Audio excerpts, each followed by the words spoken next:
décadas depois, tu tem que ficar enclausurado em casa, ninguém pode sair, o mundo para. Eu li que tu, né, foi um período bem... foi uma bela colheita, né? Que tu compôs bastante coisa nesse período também. Mas como é que foram pra ti esses anos, esses 1 ano e meio, 2, né? Acho que de isolamento acho que foi 1 ano e meio, mais ou menos, né? Dá para dizer 2 anos, vamos dizer assim, né? Olha, vou te ser bem sincero, para mim não mudou muito, porque eu quase não saio de casa, mesmo em Pelotas, assim, eu não vivo a vida da cidade quase, né? E Satolepe é a minha casa, vamos dizer. Então, eu e a Ana, minha mulher. E, felizmente, a gente tinha feito uma reforma na nossa casa que durou uns 2 anos e ela acabou um pouco antes da pandemia. Então, a gente entrou na reforma com a casa... Porque é uma casa muito antiga, de 100 anos, tinha uma série de problemas. A gente adequou ela para poder, enfim, ter mais conforto, né? Sempre preservando, né? Nós somos preservacionistas, assim, fanáticos. Então foi muito bom, eu e a Ana, porque a gente super se acerta. Claro, a gente ficou longe até dos filhos, da neta, a gente demorou para poder se encontrar, para todo mundo. Mas eu estou brincando, assim, que realmente para mim não mudou muito por isso. Assim, porque tem gente...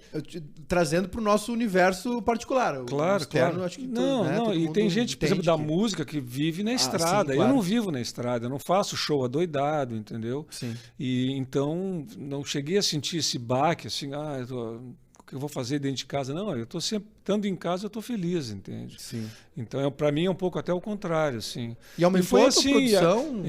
Aumentou a tua produção? Tu sabe que eu me dei conta disso, assim, também, porque quando tu tem, assim, 20 anos, toca violão, vamos dizer, há pouco tempo, tu está sempre com o violão na mão, sempre fazendo música, sempre querendo compor, sempre atrás da história. Com os anos, isso vai se dissipando um pouco, porque a vida adulta é uma loucura. Tu cuida de ti, de um monte de gente, e tu tem muitos compromissos, né? E a tua vida profissional e o trabalho com a música deixa de ser apenas compor e cantar em casa e acumular canções e tal, né? Mas quando tu está em casa, sozinho, o mundo está parado, quando tu vê, tu começa... Né? Os meus primeiros dias foram um pouco de perplexidade, assim, tipo, a gente estava ansioso, só queria ver notícias e coisas e tal.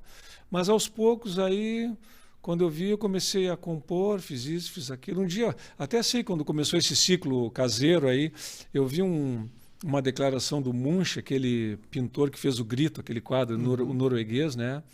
Acho que é Edvard Munch o nome dele. E eu vi uma declaração dele descrevendo o sentimento que ele tinha quando ele pintou aquele quadro. E aí eu fiz uma música chamada O Grito, mais ou menos a partir do que ele falou ali. E a partir dali eu fui fazendo coisas, fui musicando coisas, né? Musiquei 2 letras que o Jorge Drexler tinha me mandado, peguei um livro do Fernando Pessoa e musiquei aquela saudação ao Walt Whitman, que é um poema de mais de 20 páginas, tudo assim, que ele nunca finalizou, né? Era como se fosse uma obra em progresso, assim. E fiz uma espécie de síntese do que ele escreveu ali, assim. Like a Rolling Stone. Fui fazendo coisas e aí chegou um momento que foi bem crucial, assim, que eu um dia abri um livro do Leminski e em 3 semanas eu fiz 14 músicas com o Paulo Leminski, entende? E a Alice Ruiz estava assim, eu mandava para ela quase todo dia uma música, surgiu uma música, olha a outra, e olha a outra, e olha a outra. E a gente fábrica de foi uma loucura, foi mesmo, foi muito legal, porque até eu brincava com ela, que tem uma música que fala... Pode ser teu vulto ou tua volta. Ele fala dos arbustos se mexendo, uma fantasmagoria assim de alguém que estivesse chegando ali. Eu disse, olha, os arbustos se mexeram de novo aqui em casa. Veio mais uma música, quer dizer que o Paulo anda rondando o meu jardim aqui. Mas no final foi ótimo, assim, em termos de produção. Sim. E eu também, a gente estava falando um pouquinho de Estética do Frio antes, eu também aproveitei e voltei a escrever sobre o tema, que é uma coisa que há horas eu queria fazer, mas eu queria deixar o tempo correr, porque a minha ideia com a Estética do Frio, né, era justamente isso. Assim, até lá no primeiro livro eu digo assim que espero que futuramente ele continue nunca sendo o mesmo, né? Uma frase meio paradoxal assim. E eu começo agora esse novo texto falando isso, explicando o porquê dessa frase.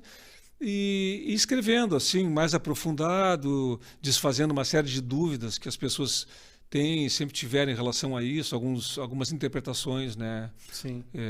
E assimilando muitas contribuições também.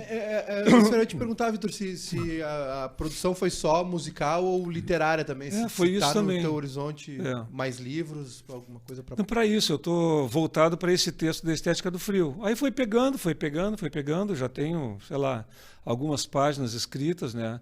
Não tenho pressa, porque nada que eu faço é com pressa, né? Sim. Nada que eu faço. Os meus livros todos eu levei... O que é muito bom, né? levei 8 anos, outro levei 10, outro levei 12, então não tem pressa, assim, entendeu? Isso não quer dizer com isso que sejam livros muito bons pelo tempo que eu levei, mas eu apenas não me jogo neles assim com objetivo, tem que lançar um livro. Com os discos é a mesma. Os discos eu já mais ou menos tenho um ritmo, assim, que eu já sei que a cada 3 ou 4 anos eu vou acabar lançando um trabalho, é um ciclo, assim, né? Porque as canções começam a surgir muito fortes e tal. O Campos Neutrais é 2017, né? De 2017. O outro é 2014. Mas olhar assim, dá mais ou menos 3 anos e meio, 4 anos entre cada disco, né? Tipo Copa do Mundo. Mais ou menos isso. E eu não tinha a expectativa de fazer o Avenida Angélica agora, dessa maneira, principalmente. Pois é, e aí vem nesse período, né? Foi ano passado a gravação, né? Foi 2021, sim, né? Foi 2021, agosto, dia 7 e 8 de agosto. Naquela semana que anunciaram o Armagedon. Na semana seguinte, eu estava apavorado, te confesso. Disse, vai fazer menos 10 graus, eu estou em Pelotas. No 7 de abril, sem calefação, morri, né? Vai ser minha despedida do mundo, né? A vida pela arte. Por sorte não aconteceu, mas vou te dizer, aconteceu, acho que uma das maiores umidades que eu já vi lá. Muito úmido, assim. Escorria água das paredes. O camarim chovia pelas paredes, assim. Para impressionar a umidade em Pelotas, porque foi... Então, para cantar, não é a mesma coisa. Os microfones que a gente pretendia usar não foram...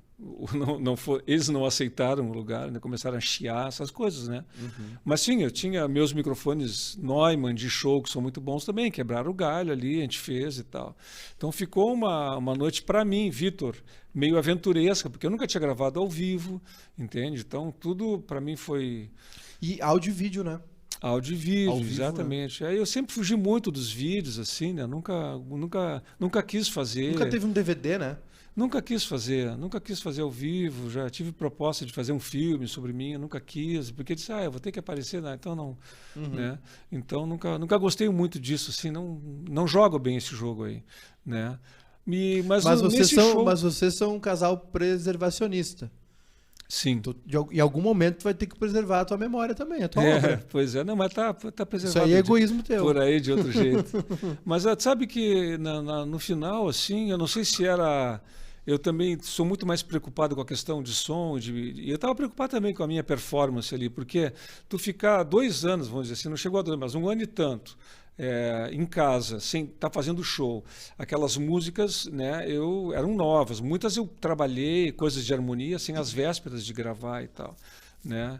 Letras que ainda não estavam bem firmes e tal, entendeu? Teve coisas, por exemplo, tem uma das músicas que chega no final, eu esqueci, eu cantava a Mulher de Rollers. Eu chegava no final da música e ficava cantando na contramão, atrapalhando o tráfego. Na contramão, essa frase do Chico, né? Eu ficava repetindo isso. E eu simplesmente encerrei a música antes de chegar ali. Ficou beleza, a música foi legal. É que quase todas as músicas eu fiz um take, assim. Eu fiz um take e voltava, eventualmente corrigir algum tracejado de violão, algum errinho, alguma coisa assim. Mas lá no teatro mesmo. Lá no teatro mesmo, na hora. Não teve nada de estúdio depois. Porque normalmente o pessoal grava assim, ao vivo, show e coisa, gravam, sei lá, 2, 3 vezes cada música, depois escolhe a melhor versão. E fica só o barulho da plateia, às vezes. Ou gravam várias noites e tal, né? Para ter alternativas mesmo, né? Eu odiava meus discos de samba que... Eu ouvia muito o CD, aí eu conseguia o VHS na época, ou o DVD, assistia, eu falei, cadê o banjo que cadê esse instrumento que não tá ali, né? Claro. Então sempre tem um pós, né? Nesse caso... Sim, sempre tem. Não, a pressão, e no teu caso, que é uma pessoa que trabalha a médio e longo prazo, né? Médio na música, longo prazo na literatura, é uma total quebra de paradigma, fazer em Sim. 2 noites e um take. Mas é que assim, é que eu sempre gostei muito do estúdio. Eu gosto de chegar no estúdio e buscar aquele som de violão que eu acho assim perfeito, a voz, aquele microfone, a gente fica experimentando e parará, né? Eu gosto do estúdio, do trabalho no estúdio. E, enfim, me sensibilizo muito no estúdio. Pô, no Campos Neutrais, várias músicas eu chorei cantando, entendeu? De me comover. Então, as pessoas às vezes pensam, o estúdio é mais frio. Eu ouço muito essa conversa. Eu não acho, entendeu? É um momento assim, porque tu poder desfrutar, ouvir a tua voz, aquele som, sabe? Aquela coisa é muito, para quem está fazendo a história ali no momento, é muito bom. Então, tu ir para um teatro com uma série de circunstâncias imprevisíveis, estão te filmando, tu tem que atender, porque tem uma equipe enorme, tu não pode passar a noite elaborando uma canção ali, tem que fazer o negócio acontecer. Um teatro que não está pronto. Um teatro que não está pronto com essas coisas. Por exemplo, se tivesse naquela noite uma desumidificação, uma calefação, e tudo mais, teria sido mais confortável, mas foi bom, porque tem uma outra coisa que aparece, que é essa garra, essa gana de fazer, que eu gostei também da experiência, entendeu? Me fez bem, entende? Me obrigou a desencanar de uma série de coisas assim. E que no fim altera no produto, né? No final, né? Com certeza. Teve uma música que mudou. Claro. Não, e outra coisa, eu acho que esse trabalho, Avenida Angélica, eu ia originalmente, porque antes da pandemia eu comecei a ensaiar com alguns músicos para depois que eu fizesse shows pela Natura e tal, eu vou fazer um álbum, né? Mas o disco não era só a ideia inicial, teria mais instrumentos, mais eu comecei a dar uma ensaiada assim antes da pandemia. Eu estava com a banda? Com 2 músicos, estava estudando com eles, coisas assim. Eu não sabia como seria, né? Como é que para onde aquilo ia evoluir. Estava fazendo uma busca de sonoridades, que caminho seguir, entende? E tu vê, eu acabei registrando com voz e violão, porque eu não podia me juntar com aqueles músicos, nem com outros, para dentro de um estúdio naquele momento, estava tudo inviabilizado, né? Mas foi assim, isso me surpreendeu também, entende? Foi uma coisa inesperada. Assim, acabei fazendo um disco ao vivo. A história do voz e violão é uma história antiga. Já a Ana, minha mulher, que ri, porque todos os discos, às vezes eu ia para Buenos Aires fazer um disco, eu dizia, o Longes, por exemplo. Eu fui para lá e disse, não, o Longes, em princípio, vai ser um disco praticamente voz e violão. Aí voltei de lá, assim, uma barulheira, o disco é uma roncadeira do começo ao final. E ela voltou, de novo, o tal do voz e violão que não acontece, né? E é que, claro, tu vai trabalhar com músicos incríveis, muito bons, e tu vai assimilando todos eles, as ideias, e vai rolando quando tu vê, a coisa fluiu, né? E aí ficou essa coisa muito concentrada. Eu acho que foi legal porque o Avenida Angélica nasceu como um show, nasceu com vídeo, cenário, com luz, todos da minha filha, né? Sim. Ele era isso, ele era um espetáculo assim de show mesmo, né? E acabou sendo registrado assim, por isso que eu gosto de pensar nele como um documento, assim, sabe? Eu nem me preocupo tanto com essas questões que eu não fiz no estúdio, que eu não tirei exatamente o padrão de som que eu gostaria. Para mim ele tem outros componentes, né? Eu não teria feito em estúdio e ter tido... Cada música agora tem praticamente o seu filme, tá o filme inteiro para quem quiser ver no YouTube, esse tipo de coisa, né? Ô, Vitor,